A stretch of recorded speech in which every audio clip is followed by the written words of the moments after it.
Hello everyone. आज मैं आप लोगों के साथ एक ऐसा केस डिस्कस करना चाहता हूं जो रिसेंटली मेरे क्लिनिक में आए थे। उनकी हिस्ट्री ये थी कि उन्हें रिसेंटली 3-4 वीक्स पहले ब्रेन हैमरेज हुआ था। उसके बाद उनका चलना फिरना बिल्कुल रुक गया था। वो जैसे ही खड़े होते थे वो लेफ्ट साइड को उनका बैलेंस खराब हो जाता था और लेफ्ट साइड की तरफ गिर जाते थे और उनको कॉन्टिन्यूसली कुछ एब्डोमिनल डिस्कम्फर्ट भी चल रहा था। वो पेशेंट बहुत ज्यादा एंजाइटी में भी चले गए थे और साथ ही साथ उनके हिकअप्स बंद नहीं हो रहे थे। जब उनके बेटे ने मेरे से इस बारे में बात की तो मुझे लगा कि ये कहीं ना कहीं ब्रेन हैमरेज की वजह से नहीं लग रहे हैं मेरे को सिम्टम्स। तो जब हमने उन्हें रीअसेस किया तो मुझे लगा कि that the vagus nerve is out of disorder, it is not functioning properly. जैसे ही हमने 6-7 सिटिंग्स में वेगस नर्व की रीअलाइनमेंट की तो द पेशेंट गॉट बेटर, उनका बैलेंस में इंप्रूवमेंट आ गया और उनके हिकअप्स मिराकुलसली गायब हो गए और पेशेंट ने एंजाइटी में बहुत ज्यादा कमी आई। पेशेंट के एंजाइटी लेवल्स में जीआईटी डिस्कम्फर्ट भी काफी ज्यादा ठीक हो गया। सो ये सारे सिम्टम्स मल्टीपल जो एलिमेंट्स चल रही थी, patient recovered from all those things. So ऐसा ही केस जब मेरे सामने आया और जब हमने उसको इस तरह से ट्रीट किया तो मुझे लगा कि मैं आपके आपके समक्ष वेगस नर्व के बारे में ये फैक्ट्स रखूं कि वेगस नर्व जब आउट ऑफ डिसऑर्डर हो जाती है तो कितनी चीजों को वो अफेक्ट कर सकती है। तो मैं आगे जो बताने जा रहा हूं वो वेगस नर्व के बारे में है और लास्ट में ही उन पेशेंट के बेटे का रिव्यू भी आपके सामने मैं रख रहा हूं। Thank you. Hi, this is Dr. Amit from Rudraksh Physiotherapy Clinic. Today I am going to discuss a very important topic with all of you. कई बार हमारे पास क्लिनिक में पेशेंट्स जो है वो वैरायटी ऑफ सिम्टम्स लेकर आते हैं। कई बार पेशेंट कहता है कि मेरा हार्ट रेट बढ़ गया है, मेरा बीपी भी बढ़ गया है, मैं फोकस नहीं कर पा रहा हूँ काम के ऊपर, मुझे एंजाइटी रहने लग गई है, मुझे कुछ भी डाइजेस्ट नहीं हो रहा है, मुझे गैस्ट्रो इंटेस्टाइनल डिस्टर्बेंस हो गई है, मेरे को एसिडिटी रहती है। और कई बार उसके साथ साथ वो कहते हैं कि मुझे कान में आवाज भी सुनाई देने लग गई है जिसको हम टिनिटस कहते हैं, ब्रेन फॉगिंग हो रहा है, डिजीनेस हो रहा है पेशेंट को। एंड पेशेंट जब इस तरह की मिक्स्ड सिम्टम्स बता रहा होता है, कई बार डाइजेस्टिव इश्यूज को वो हाईलाइट कर रहा है, कई बार डिजीनेस को हाईलाइट कर रहा है, आईज के ऊपर प्रेशर रह रहा है बहुत ज्यादा, कान में आवाज आ रही है बहुत ज्यादा। और फिर कई बार पेशेंट कह रहा है कि मुझे हिकअप्स आ रहे हैं, कफिंग भी बहुत ज्यादा रहती है, मुझे पाँव पे बर्निंग फुट पेन रहने लग गया है। जब पेशेंट इस तरह के सिम्टम्स आपको कई वैरायटी ऑफ सिम्टम्स बताता है और बताता है कि मुझे ब्लरीनेस हो रही है विजन में, और जब इस तरह के सिम्टम्स आप लोगों को बताता है तो that doesn't mean that patient is a psychiatric patient और he is suffering with depression. और कई बार जब हमारे पास ऐसे पेशेंट्स आते हैं तो मैंने देखा है कि वो यूजुअली डिप्रेशन की दवाइयां ले रहे होते हैं एंड उन्हें कई बार पता ही नहीं होता कि वो जो सारे सिम्टम्स वो रिपोर्ट कर रहे हैं वो एक्चुअली में एग्जिस्ट कर रहे हैं and they are not the patients of depression. So I am going to discuss today that all these symptoms can coexist in one single patient if your vagus nerve gets inhibited. So when your vagus inhibition in your body is there, vagus nerve supplies a variety of organs, variety of you can say it maintains the homeostasis or the balance of the nervous system in your body. So अगर vagus nerve inhibited है तो ये सारे symptoms आपको इकट्ठे coexist कर सकते हैं। रात को नींद भी नहीं आती है ऐसे इन कुछ पेशेंट्स को। So what is vagus nerve? Vagus nerve is one of the most important nerves in the body. It has a very close approximation with the cervical spine. Upper cervical spine के काफी close रहती है, इसलिए कई बार जब अपर cervical segmental dysfunction होता है patient को तो पेशेंट को सर्वाइकल के सिम्टम्स बीच में आ रहे होते हैं और ये सारे सिम्टम्स भी साथ में चल रहे होते हैं। तो पेशेंट कहीं ना कहीं एक दो सिम्टम जैसे बोलता है जो कि आपकी इंटेस्टाइनल डिसऑर्डर्स हैं, लिवर भी अच्छी तरह से काम नहीं कर रहा है, फास्टिंग ब्लड ग्लूकोज लेवल्स बढ़ गए हैं, हार्ट रेट बढ़ गया है, ब्रीदिंग रेट बढ़ गया है, ये सारे सिम्टम्स वो सिस्टमिक सिम्टम्स बता रहा है। बट एक तरफ वो कह रहा है कि मुझे चक्कर भी आ रहे हैं, ब्रेन फॉगिंग भी हो रहा है, मेरी आईज पे प्रेशर रहता है। दैट मीन्स कि you should think that his vagus nerve might get inhibited. वो इनहिबिट हो रखी है, वो अच्छी तरह से काम नहीं कर रही है, बॉडी को रिलैक्स नहीं कर पा रही है, और उस वजह से पेशेंट ये अफेक्ट कर रहा है. He is not the patient of depression. He should not take antidepressants, but he should get his vagus nerve checked whether it is impinged or it is getting irritated or it is getting inhibited. So अब मैं आपके सामने board पे दिखाना चाह रहा हूँ कि how the vagus nerve, you can say how the vagus nerve affects all the organs that I have told you the symptoms about, how the vagus nerve is controlling all those organs. So if you see here, this is your brain, and vagus nerve has a connection. This is your vagus nerve, और फिर ये उसकी आगे branches जा रही हैं. You can say in blue lines, branch number 1, branch number 2, branch number 3.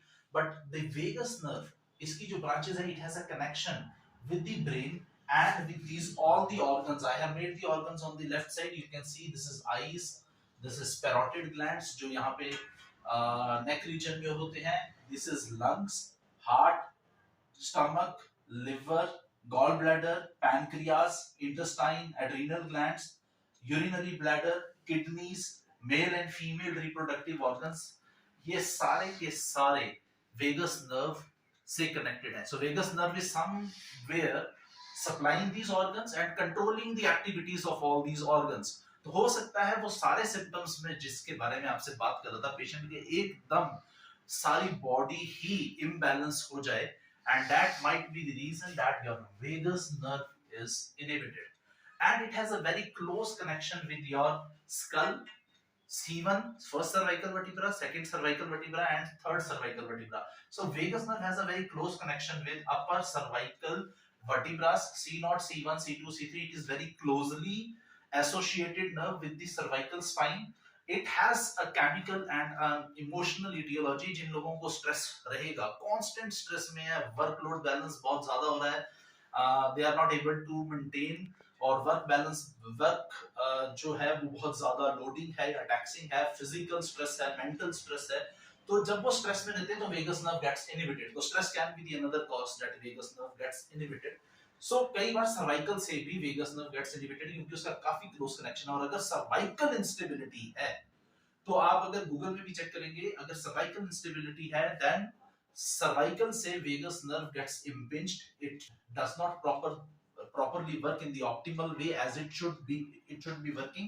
So vagus nerve inhibition हो जाता है. We call it as cervicovagopathy. या cervical से vagus inhibition हो गया है. So all these things can occur together in a single patient, and he is not a patient of depression. So vagus nerve acts as a two-way messenger between the brain and the organs. It communicates all the messages of these organs to the brain, and simultaneously it communicates the messages from the brain to these organs. So it is a two-way network. Vagus nerve is giving the message to the brain that these organs want to communicate about themselves to the brain, and brain is communicating its messages to these organs. So vagus nerve का function क्या है?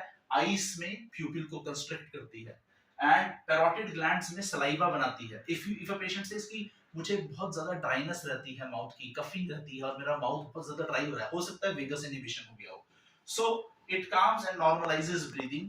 Breathing rate ज्यादा है तो इसका मतलब lungs अच्छी तरह से काम नहीं कर पा रहे हैं, तो it calms and normalises breathing. Heart rate कम करती है वेगस नर्व. गैस्ट्रिक एसिड की प्रोडक्शन इंक्रीज करती है जिससे अच्छी तरह से फूड डाइजेस्ट हो जाए. अगर डाइजेस्टिव इश्यूज आ रहे हैं हो सकता है vagus nerve gets affected. Glucose uptake and glycogen synthesis को रेगुलेट करती है. अगर आपको डायबिटीज है फॉर नो नोन रीजन और साइमल्टेनियसली अभी अभी हुआ है, हो सकता है कि liver is not functioning properly and glucose uptake अच्छी तरह से नहीं हो रहा है, वेगस नर्व इनहिबिट हो गया, तो there is a decreased glucose uptake. तो ग्लूकोज अपटेक को इंक्रीज करती है, गॉल ब्लैडर के फंक्शन को इंप्रूव करती है, पैनक्रियाज में डाइजेस्टिव एंजाइम्स को इंक्रीज करती है ताकि आपका फूड डाइजेस्ट हो सके और इंसुलिन प्रॉपर्ली रिलीज हो सके. It affects the pancreas. Intestinal motility को रिलैक्स करती है. इसके अलावा एड्रिनल ग्लैंड्स, किडनीज में ब्लड फिल्ट्रेशन रेट को इंक्रीज करती है. कई बार पेशेंट्स को, ऐसे ही पेशेंट्स को कई बार ऐसा भी हो सकता है कि यूरिक एसिड इंक्रीज हो रहा है, but the uric acid is not getting controlled and they are also suffering with cervical.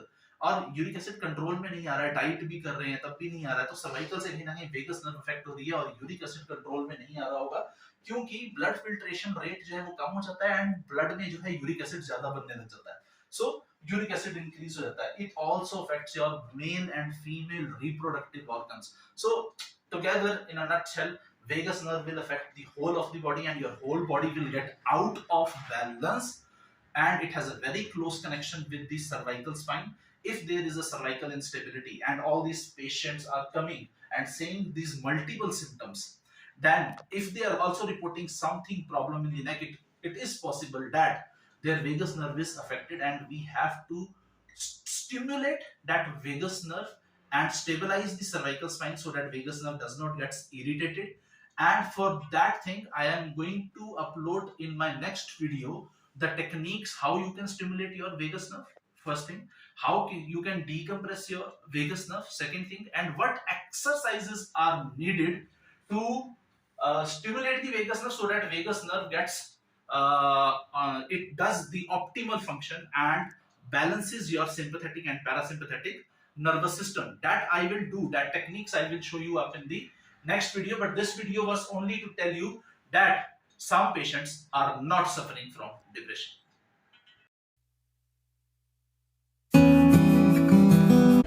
Hello everyone, मेरा नाम अजीत शर्मा है और मैं आपसे बस अपना पर्सनल एक्सपीरियंस शेयर करना चाहता हूँ। मेरे फादर को last week brain haemorrhage attack हुआ था, तो यहाँ सोलन हॉस्पिटल से हमको रेफ़र कर दिया था पीजीआई में ट्रीटमेंट हुआ। 15 दिन ट्रीटमेंट चला, फादर एडमिट रहे मेरे, तो काफ़ी इंप्रूवमेंट थी, बट फादर मेरे खड़े नहीं हो पा रहे थे, एक साइड की बॉडी पूरी पैरालाइज थी, ना चल पा रहे थे।